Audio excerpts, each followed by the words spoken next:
Hello guys! Welcome back to my channel. Okay, pag-usapan po natin si Robinsons Retail Holdings. Maganda na kaya itong pasukin ngayon? Pag-usapan nga po natin.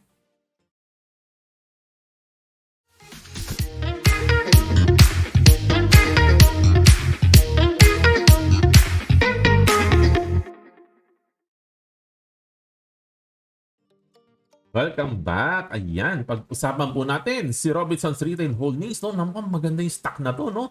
Mukhang maganda naman yung fundamentals, may dividends at parang pataas po ang kanyang price. No? Pag-uusapan po natin to. Pero una sa lahat, disclosure lang po. No? The past few weeks, bumili na po ako ng konti po nito. About 1,000 shares na po ang nabili ko po nito. Disclosure lang po, meron po ako nito at una na po akong bumili, nakabili na po ako, no? Dati ko pa po gustong i-review po ito, kaya lang medyo na-delay po, no?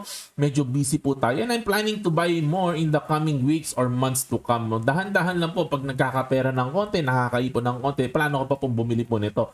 Dividends po, no? Ayan, nag-declare na po siya. Kung hindi po ako nagkakamali, mukhang last week, no? At same lang po ang dividends this 2024 na 2 pesos per share, no, na mag-yield po ng 5.27%. In my books, books ba o book?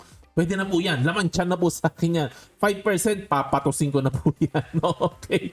At kung titingnan natin yung long-term chart, medyo nakakatakot. Pababa po yan. Na nag-peak po yata noong 2017, no? Na halos 100 pesos po siya dati po, no? Pero after that, pababa ng pababa. At kung titingnan po natin yung nangyari the past year, ay lalo po mong itong mataas po talaga ang pressure po nito na bumaba, no? Na nag-peak po or nag-bottom pala, nag-bottom noong February. Siguro po in line po nung nakita po ng market na bumaba po ang earnings po niya, no? Naging 2.78 instead of 393 nung previous year, no? At pero itong past few days, kung mapapansin niyo po last week, ay tumaas na po ang price ni Robinsons Retail Holdings. So ang tanong po, totoo na po bang reversal po ito or is this just a temporary na rally? Bearish rally lang po ba ito? Yung mga kailangan po natin pag-isipan po as investor po, no? Pero bago po yun, tingnan po natin ang business, no? So guys, this is a holdings company. So marami pong businesses under this umbrella. Kaya po tinawag na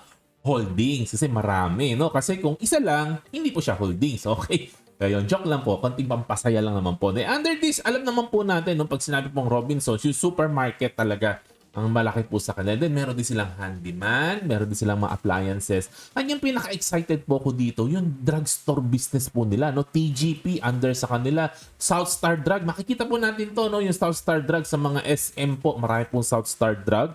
At in-acquire din po nila yung Rose Pharmacy. Kung hindi po ako nagkamali, sa Vismin po yata to. At gustong-gusto ko po talaga itong itong pharmacy na business po talaga, no? At marami pa po silang ibang businesses po, pati po mga convenience store. Ayan na po, basahin nyo na lang po, no? At ano ba bang iba pang anik-anik na businesses. And also, sila na rin ng 6.5% shareholder ng BPI. Yan po, ang mga nangyari po ng mga nakaraang mga months or years, no? And for me lang po, gustong-gusto ko talaga ang drugstore, no? I think this is a great business and I hope na mas maging aggressive pa si RRHI, no, sa drugstore business, no, na makipagsabayan po talaga kay Mercury, no? And bullish po ako, explain ko po later, no, sa drugstore business. No? Tingnan po natin, supermarket po nila, no, primarily mas marami po talaga sila sa Luzon and Metro Manila, no? And konti lang sa Visayas, Mindanao.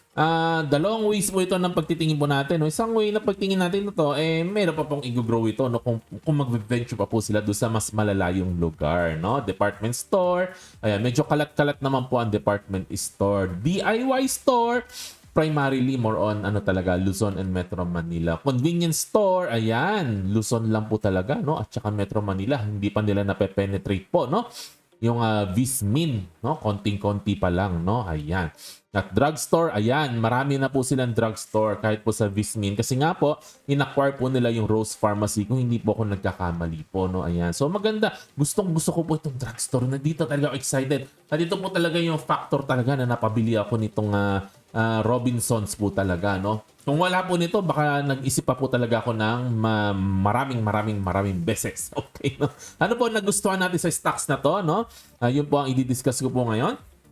Bakit ko nagustuhan ito? Bakit ko siya binibili ngayon? Okay, number one, para po sa akin, mura po siya. Cheap po siya with a PE ratio of 10. Ang tiningnan ko lang po dito yung core earnings po niya. Hindi ko na po tinitingnan yung mga one-off, yung mga hindi recurring. Yun lang po sa pinaka-core na business po niya na nababasa ko po sa kanila pong report. Kasi syempre, pag inaano po natin yung mga one-off, yung mga temporary, mga non-recurring, nakakagulo lang po yan eh. Pero ang tingnan natin na trend po dito, yung core earnings po nila, yung core business po nila. For a growing business, para po sa akin, mura po ang PE ratio natin. Ayan, no? At kung titingnan po natin, ito po ang naging report. Nag-decline po kasi talaga, no? By 29% ang kanilang earnings noong 2023. Pero mukhang ano po ito eh, mukhang hindi po ito recurring na pangyayari po, no? Mukhang one time lang naman po ito na pangyayari, yung mga adjustment po na ito. Kaya po bumaba ang kanilang earnings last year, no? At kung papansinin po natin sa kanila pong annual report, no, mukhang maganda naman po yung 2020. 2023 po, sobrang challenging po ito, no, sa maraming business, lalo-lalo na po sa supermarket dahil po sa taas ng inflation, no. Hindi mo naman po basta-basta pwedeng ipasa sa consumer lahat-lahat po talaga ng ano eh, ng pagtaas ng prices talaga, no? Kasi syempre yung mga consumer hindi rin nila kakayanin. So binabalance, napaka-challenging din, napaka-challenging. And of course, pag tumataas ang presyo, mga consumer medyo binabawasan nila yung pagbili nila, no? So it's a very, very challenging year. And yet, na-maintain naman po sila. And yet, actually, nag-grow po sila ng kapiranggot. 1.5% ang ginrow po ng kanilang earnings, ng kanilang core earnings. Para sa akin, pasadong-pasado na po ito for a very difficult year. And yet, hindi ka naman nag-decline, nag-increase ka ng 1%, pasado na po ito in my books po, no? Humanghanga na po ako sa nangyari po sa negosyo po na to, no? Number 2, gusto ko po yung drugstore business po talaga, no? Kasi I believe selling drugs is the future. Yung pagbenta po talaga ng gamot po talaga. Ito po ang future para sa akin. Hindi po yung AI. Of course, yung AI, babaguhin talaga ang buhay na. Pero sa tingin ko po talaga, no, kasabay ng AI po ito, drugstore business. Kasi iyan po ang katotohanan, no? More pollution. More pollution. Mas paitim na paitim talaga ang ating kapaligiran, ang hangin. Ang pagkain po natin nagiging unhealthy, more and more unhealthy. At ang Pilipino po na nagiging more and more obese. Hindi mo ba napapansin, no? Sa pamilya nyo dati, wala pong diabetic sa pamilya po ninyo, pero ngayon naglilitawan na. Ang dami na pong diabetic po ngayon. No, sa mga kaibigan natin, sa pamilya natin, naglilitawan. Kasi ayan na po eh, kain ng kain, no? Soft drinks. Kasi taas ng stress eh. Taas ng stress. So dadaanin sa kain. Lamon, soft drinks, kanin. Ayan. Kaya po ang maintenance po ngayon, pabata na po ang mga tao na nagme-maintenance at yan na po ang trend po talaga ngayon. Napaka-common na po ngayon, 30 years old maintenance. Nung araw po, nung panahon ng lolo po natin, 60 years old, wala pong maintenance. 65 years old, wala pong maintenance. Nag-uumpisa mag-maintenance po yan, 70 plus years old. Ngayon po, 30 years old, nagme-maintenance na. And who knows, so sa future, baka bumaba pa po yan, no? And tignan mo ang pila po sa Mercury, sa South Star Drug, no? Haba-haba ng pila. Ang hirap pong bumili. Ako, buisit po ako pag bibili po ako ng gamot kasi ang haba talaga ng pila po pag bibili ka ng gamot. Kahit na marami na pong staff po yung mga drugstore, ang hirap bumili ng gamot, no? Ayan. And alam naman po natin, so hindi po nakakaalam, ito, chismis po ito. Kung gusto mo maintindihan, explain ko po, tanong mo sa comment section. Wala pong Mercury sa SM at hindi po makakapasok ang Mercury sa SM. Sa pananaw ko po, sa pananaw ko lang po, no? Ayan, chismis po ito. Sa mga hindi nakakaalam, tanong niyo po sa baba, no? And ang wish ko lang na po sa RRH ay mas maging aggressive pa sila, no? Mas makipagsabayan pa sa Mercury para talagang panalo na talaga. I feel ito pong antong drugstore business is a race po talaga. Talagang ano eh, palakas ang demand na to. Kailangan talaga aggressive ka sa negosyo po na ito, no? And number 3, mag-grow po ito, no? Marami pong growth plans po itong si RRHI, no? At tingnan niyo po, no? Ito kahapon lang po yata ito lumabas, no? Ayan. Na marami silang expansion na gustong gawin po itong si Robinsons Retail. Ayan, nagkataon lang naman na nabasa ko po kahapon, no? At medyo gumanda po, no? First quarter profits po nila ay tumaas naman po yung core ng 3.6%, which is pwede na po yan. Pwede. Nabasa ko lang po to sa call noong nakaraang linggo. Okay, no? Number 4, alam naman po natin to, no? Sa mga mukhang pera po dyan, growing ang dividends, no? Growing but mature. Mature na company na po ito, no? So, alam naman po natin, may cash flow po na ganyan, no? Hindi po ito hindi po ito startup, no. So mature na po siya pero nag-grow pa rin po, no. Hindi po magiging meteoric ang growth po nito. Hindi po lumilipad ng ganon. Pero slowly but surely. Tapos pag kinombine mo yung dividend sa pinamimigay po nito, panalo na po yan, no. Pwede na po, sa akin lang pong palagay, no. At number 5, mukhang paangat na po ang presyo po nito sa market. Ayan, no. So hindi ko po alam kung temporary rally po ito or totoo na, pero kung magdidip ito, sana bumaba pa po siya. Sana, kasi gusto ko po magpasok pa po dito ng pera, no. Ayoko pa po itong magmahal. Okay, no. Alright, number 6, share buybacks. Ayan po, kung titingnan po ninyo, no, sa website po ng PSE Edge, ay puro share buyback po.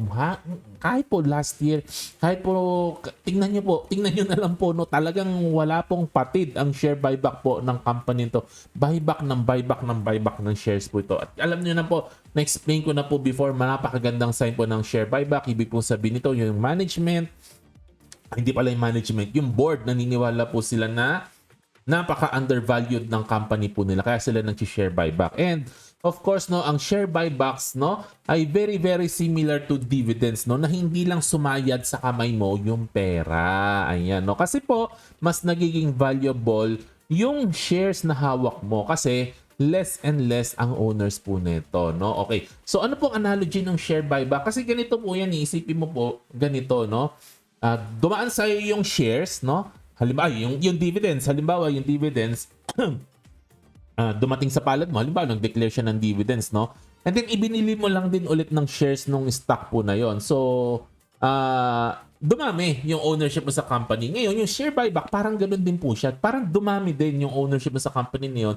By way of, mas naging kokonti ang owners po niya. Anyways, sa mga hindi po masyadong familiar sa share buyback, mag-comment po kayo sa baba. I-explain ko po sa future kung bakit din po maganda po iyan, no? Ayan. And I plan to buy more, no? Itong stock na to, and forget for the next years to come, no? Kasi sa tingin ko po, maganda po siya. Parang lang po sa akin. Kayo guys, ano sa tingin nyo? Maganda po ito. Hindi po ito recommendation yung video na to po. Hindi po ito hype, no? Bahala kayo sa buhay po ninyo. Baka po ito mag-reverse po ito at lalo pa bumagsak. Kasi yung long term po nito ay pababa po talaga ang long term po nito. Ako lang po medyo sira ang ulo ko, no? Na kahit pababa po ito, wala po akong pakialam kasi nakita ko mura na. Bibili na po ako talaga. Noong last week, nung binibili ko po ito, wala po itong sign na nagre-recover pa po, no? So, kayo po, no, medyo tingnan nyo po talaga. tingnan nyo lang po, no? Hindi po ito recommendation na bilhin ng stock na to. But I recommend na pag-aralan nyo rin po at ilagay sa inyong watchlist kasi malay nyo baka magustuhan nyo rin po. Basahin nyo na lang po ang mga disclaimer po natin. Ito po ay kwento-kwentuhan lang naman po natin, no? At general education and entertainment lang, no? Like, subscribe, share, hit the notification bell, comment po tayo sa baba. God bless po sa inyo. To God be the glory. Happy investing. Bye-bye.